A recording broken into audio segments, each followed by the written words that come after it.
Alrighty guys, in today's video of VinylCut, we'll be looking at the full color under the fill and stroke panel. But let's have a quick intro first.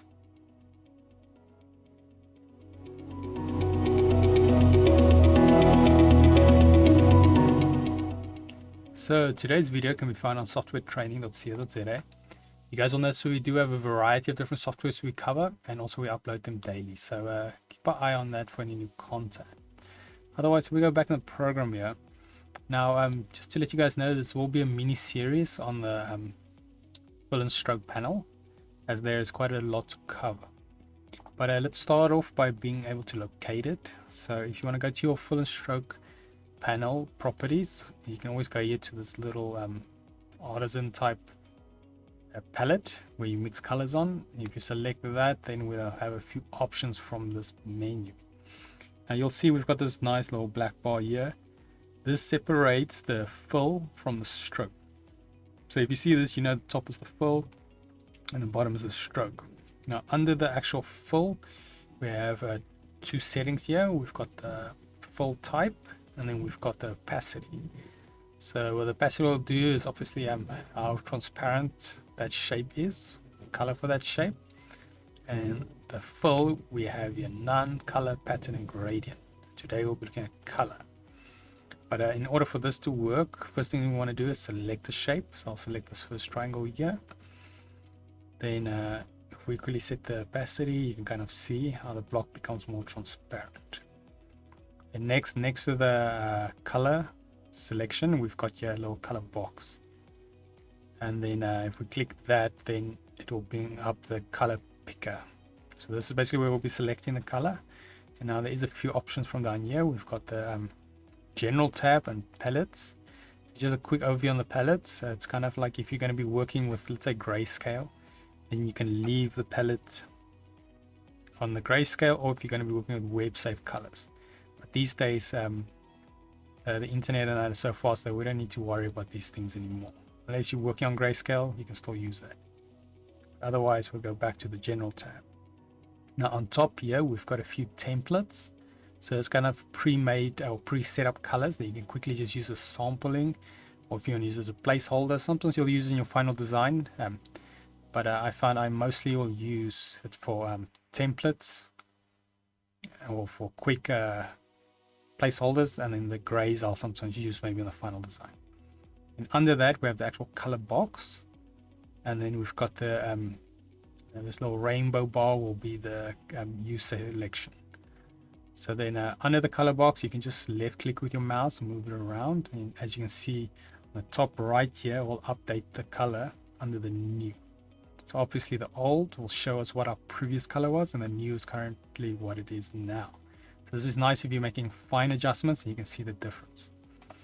Then in any case, so if you left click like I said and hold your mouse in, you can move in and change color.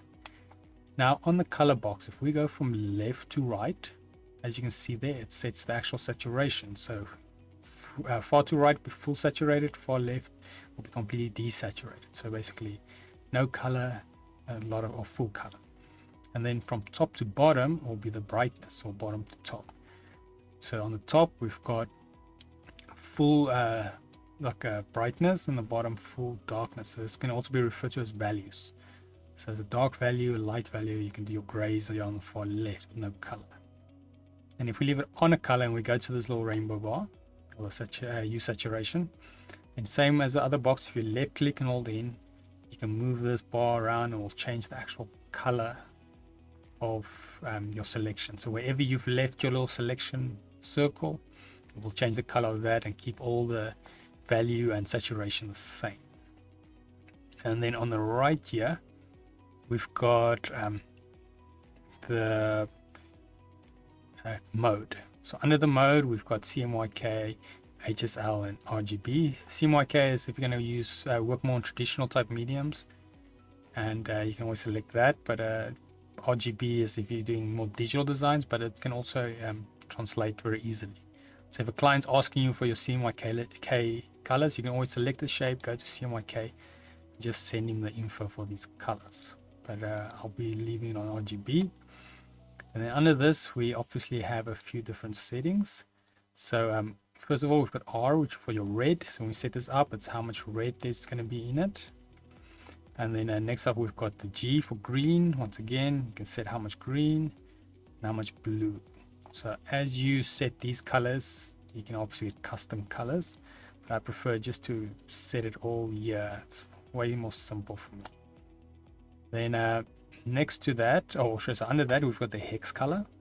So this is pretty much for what you're going to be using for web and that. So if someone needs your color information for that color, you can always copy this, send it to them, or if they're sending you color information, you can take theirs, paste theirs in here, and it will change the color automatically to whatever they've set it. So that way you can make sure your colors are accurate to theirs.